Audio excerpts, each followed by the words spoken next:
মার্কেটে নতুন artificial intelligence চলে আসার পর থেকে ক্রিয়েটার এবং ডেভেলপারদের মধ্যে অনেকটা সাড়া পড়ে গেছে। সবাই বলছে যে সফটওয়্যার ইঞ্জিনিয়ার ফিল্ড শেষ হয়ে গেছে, আর সফটওয়্যার ইঞ্জিনিয়ার ফিল্ড আসা যাবে না এবং এই ফিল্ডে আর কাজ করা যাবে না। তো গাইস, আমি আজকের এই ভিডিওতে এমন কিছু টপিক নিয়ে আলোচনা করব যেগুলো তোমার জানা অত্যন্ত প্রয়োজন, এবং যারা অন্য ফিল্ড থেকে কম্পিউটার সায়েন্স ফিল্ডে আসতে চাও, আর যারা 12 এর পর উচ্চ মাধ্যমিক দিয়ে কম্পিউটার সায়েন্স ফিল্ডে আসতে চাও, তারা অনেক কনফিউশনের মধ্যে আছো যে কি হবে, আমাদের কি সত্যি কম্পিউটার সায়েন্স ফিল্ডে যাওয়া উচিত নাকি উচিত নয়।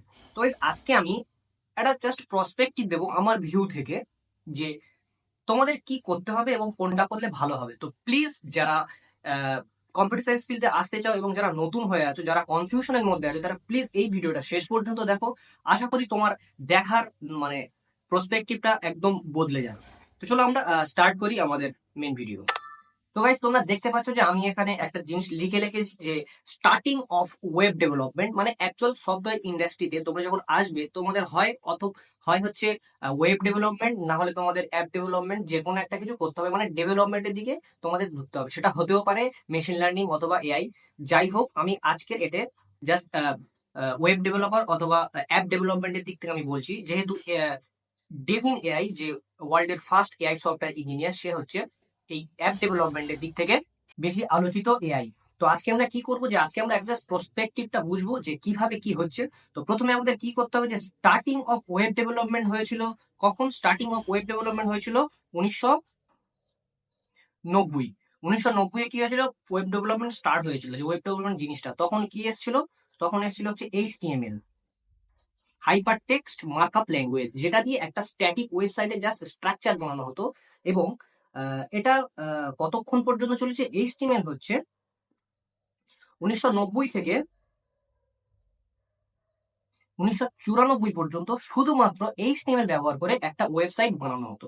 তারপর মার্কেটে আসলো সিএসএস। সিএসএস দিয়ে আমরা কি করতে পারি, একটা ওয়েবসাইটকে ভালোভাবে সাজাতে পারি আর কি। তো এইবারে এখানে হচ্ছে একটা মেন ব্যাপার, জাস্ট এই পয়েন্টে তোমরা লক্ষ্য করো। সিএসএস দিয়ে যখন মার্কেটে সিএসএস চলে এলো, তখন এইচটিএমএল প্লাস সিএসএস দিয়ে কিন্তু একটা ওয়েবসাইট বানানো হতো, যেখানে স্ট্রাকচার এবং সম্পূর্ণ ফুলফিল ডিজাইন থাকবে। এবং তখন, তখনকার সময়ের কথা বলছি, যে 1994-তে, তখন যদি কেউ শুধু এইচটিএমএল ব্যবহার করে যদি কেউ ওয়েবসাইট বানাতো, কার বেশি গুরুত্ব দেবে, যে এইচটিএমএল এবং সিএসএস দুটো জেনে ওয়েব ডেভেলপমেন্ট করছে তার বেশি গুরুত্ব দেবে, নাকি শুধুমাত্র যে এইচটিএমএল করে করছে তার বেশি গুরুত্ব দেবে? তোমরা পয়েন্টটা বুঝতেই পারলে, যে যত সময় বেড়েছে, এক কথা আমি বলেছি, যত সময় বেড়েছে টেকনোলজি উন্নত হয়েছে, এবং সেই টেকনোলজি শেখার পর সে টেকনোলজিতে আসতে পেরেছে। তো 1994 সালে কি আসলো, যে এইচটিএমএল এবং সিএসএস দুটো দিয়ে কাজ করতে হবে। সেটা শুধু জাস্ট একটা ডাইনামিক পেজ না, স্ট্যাটিক পেজ, মানে তুমি শুধু বানিয়ে দিয়ে দিতে পারবে, এখানে কিচ্ছু হবে না, জাস্ট যে ইউজার সে শুধু দেখতে পারবে ওয়েবসাইটটা, ওকে আর কিছু করতে পারবে না। তারপরে 1995 সালে আসলো জেএস। জেএস মানে কি, জাভাস্ক্রিপ্ট আসলো। জাভাস্ক্রিপ্ট এসে 1995 সালে জাভাস্ক্রিপ্ট এসে কি করলো, যে ওয়েবসাইটটা ডাইনামিক করলো। ডাইনামিকের মানে কি, যে তুমি একটা ওয়েবসাইটে ইন্টারাকশন করতে পারবে। লাইক তুমি একটা পোস্টে লাইক করতে পারবে, কমেন্ট করতে পারবে, মানে তোমার মতামত জানাতে পারবে অ্যাকচুয়াল, বা তোমার ডেটা সংরক্ষিত করতে পারবে, হ্যাঁ কি না? তো যখন 1995 সালে জাভাস্ক্রিপ্ট আসলো, এবং 1995 থেকে, সরি, 2013 পর্যন্ত, 1995 থেকে 2013 পর্যন্ত এই এইচটিএমএল সিএসএস এবং জাভাস্ক্রিপ্টের দুনিয়া চলেছিল। তো যে এইচটিএমএল সিএসএস জাভাস্ক্রিপ্ট মোটামুটি ভাবে শিখে নেবে, সে হচ্ছে ওয়েব ডেভেলপমেন্টে জব পেয়ে যাবে, এটা শিওর, একদম পুরো 100% শিওর। তারপর কি হলো, 2013 পর্যন্ত সব এরকম এইচটিএমএল সিএসএস জাভাস্ক্রিপ্ট শিখলো এবং জব পেতে থাকলো। তারপর মার্কেটে আসলো যে জাভাস্ক্রিপ্টের ফ্রেমওয়ার্ক, অনেক ফ্রেমওয়ার্ক আছে, অ্যাঙ্গুলার আছে, তারপরে রিয়্যাক্ট আছে। তো এখন হচ্ছে সব থেকে পপুলার ফ্রেমওয়ার্ক হচ্ছে রিয়্যাক্ট। এবং রিয়্যাক্ট কখন আসলো, রিয়্যাক্ট আসলো 2013-তে। রিয়্যাক্ট আসলো 2013-তে। যখন 2013-তে রিয়্যাক্ট আসলো, তখন যারা এইচটিএমএল সিএসএস জাভাস্ক্রিপ্ট ডেভেলপার ছিল, তারা মনে করতো যে রিয়্যাক্ট এসে গেছে মার্কেটে, তো হয়তো বুঝি আমাদের জব শেষ। কিন্তু না, আহ, এই রিয়্যাক্ট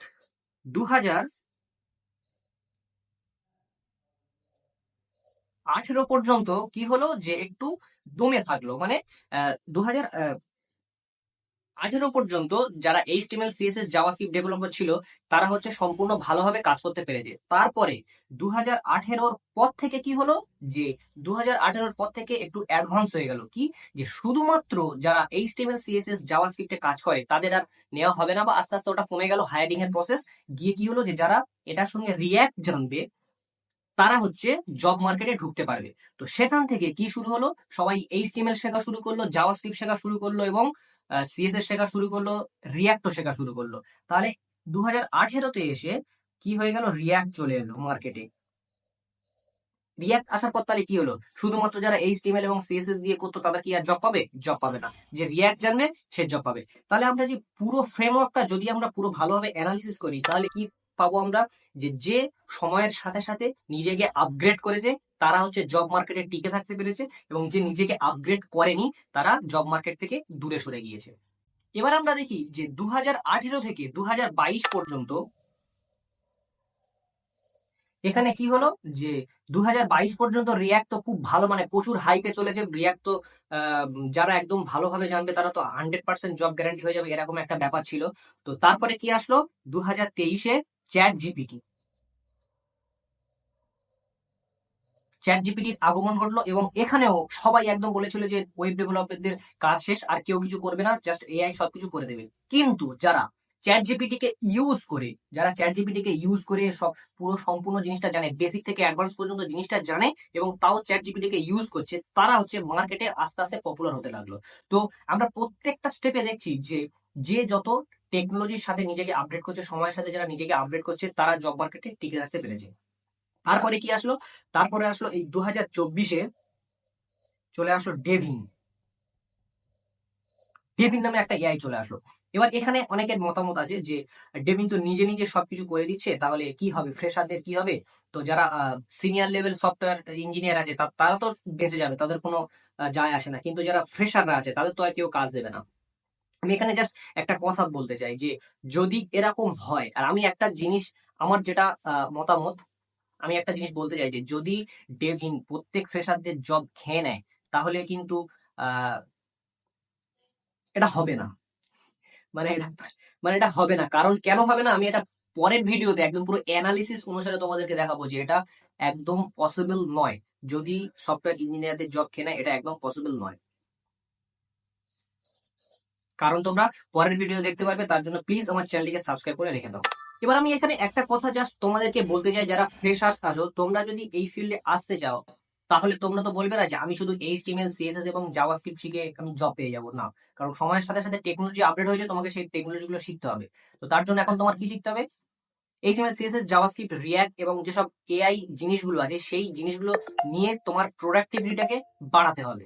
তো যত দিন যাচ্ছে টেকনোলজি খুব দ্রুত এগিয়ে যাচ্ছে, এবং সেরকম ভাবে তোমাকে দ্রুত শিখতে হবে। তো কেউ যদি বলে না আমি শুধু এইচটিএমএল সিএসএস এবং জাভাস্ক্রিপ্ট শিখে জব পেয়ে যাবো, তার একদম পুরো ভুল কনসেপ্ট, ভুল ধারণা নিয়ে সে পৃথিবীতে বেঁচে আছে। তো তাকে নিজেকে আপডেট করতে হবে। এবং কেউ যদি বলে, এটাই হচ্ছে সবচেয়ে মেন পয়েন্ট, যে আমি টেকনোলজি ফিল্ডে যাচ্ছি কিন্তু নিজেকে আপডেট করবো না, তাহলে তাকে টেকনোলজি ফিল্ডে আসতেই হবে না। এটা আমার রিকমেন্ডেড ফ্রেশারদের ক্ষেত্রে।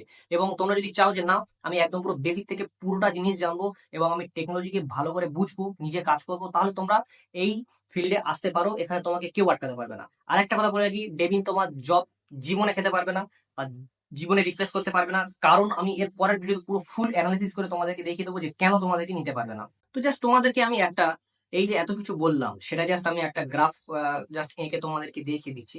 যে মনে করো একটা ছেলে, সে 2024 এসে এইচটিএমএল সিএসএস জেএস জানে প্লাস রিয়াক্ট জানে, এবং আরেকজন সে এইচটিএমএল জানে, সিএসএস জানে, জাভাস্ক্রিপ্ট জানে, রিয়্যাক্ট জানে, প্লাস একটা এআই টেকনোলজি সে অ্যাডপ্ট করে নিয়েছে, যে সে এআই টেকনোলজিকে ইউজ করে নিজের প্রোডাক্টিভিটিকে বাড়াতে পারে। এবারে তুমি মনে করো, তোমাকে একটা কথা বলছি, যে তুমি যদি কোম্পানি হও তাহলে তুমি এই দুজনের ভিতরে কাকে চুজ করবে? নিশ্চয়ই যে এআই কে অ্যাডপ্ট করে নিয়েছে তাকে চুজ করবে। ঠিক সেরকম ভাবে তোমাকে নিজেকে আপগ্রেড করতে হবে। সো প্লিজ ডোন্ট ফেয়ার, এখানে ভয় করলে হবে না, নিজেকে আরো আপগ্রেড করতে হবে। তো ফাইনাল লাইন, নিজেকে আপডেট করো, প্রত্যেকদিন 1% করে হলেও তুমি নিজেকে আপডেট করো প্লিজ। ফাইনাল লাইন, যারা এরকম ভেবে আছো যে জাস্ট কাজের জন্য মানে হলেই হলো, যারা এরকম ভেবে আছো তাহলে প্লিজ এই 2024-এ এসে তোমরা এই ফিল্ডে এসো না, ঠিক আছে? মার্কেট অনেক বদলে যাবে। এবং যারা এরকম ভেবে আছো যে না আমি করবই মানে করব, আমার ওয়েব ডেভেলপমেন্ট শিখতে হবে, অ্যাপ ডেভেলপমেন্ট শিখতে হবে, মেশিন লার্নিং শিখতে হবে, টেকনোলজিকে বুঝতে হবে, যে কোনো একটা ফিল্ডের কথা বলছি আমি, মানে যে কোনো একটা দিকে ফিল্ডে, তো তোমার যে ফিল্ডে তোমার যে চয়েস সেটা তুমি যদি যেতে চাও তাহলে সেই জিনিসটাকে ভালো করে বুঝতে হবে। শিখবো, আমি সবকিছু করতে পারবো, আমি এআই কে ইউজ করবো, সবকিছু করবো, এরকম যদি তোমাদের মাইন্ড হয় তাহলে 100% ওয়েলকাম, কোনো প্রবলেম নেই, তুমি এখানে এসে টিকে যেতে পারবে। তো 2024-এ দাঁড়িয়ে এমন একটা সিচুয়েশন চলে এসছে, এখানে আমি একটা জিনিস করে দিই যে 2024-এ দাঁড়িয়ে এখানে এমন একটা সিচুয়েশন চলে এসছে যে মনে করো এটা একটা হিউম্যান শুধু, আর একজন আছে সে হচ্ছে এআই কে ইউজ করতে জানে। 2024-এ যে এআই কে ইউজ করতে পারবে ভালো করে সে জব পাবে, এই কথাটা মার্ক করে নাও তোমরা। ওকে, আশা করি তোমরা বুঝতে পারলে আমি কোন বিষয়ের উপর কথা বলতে চেয়েছি।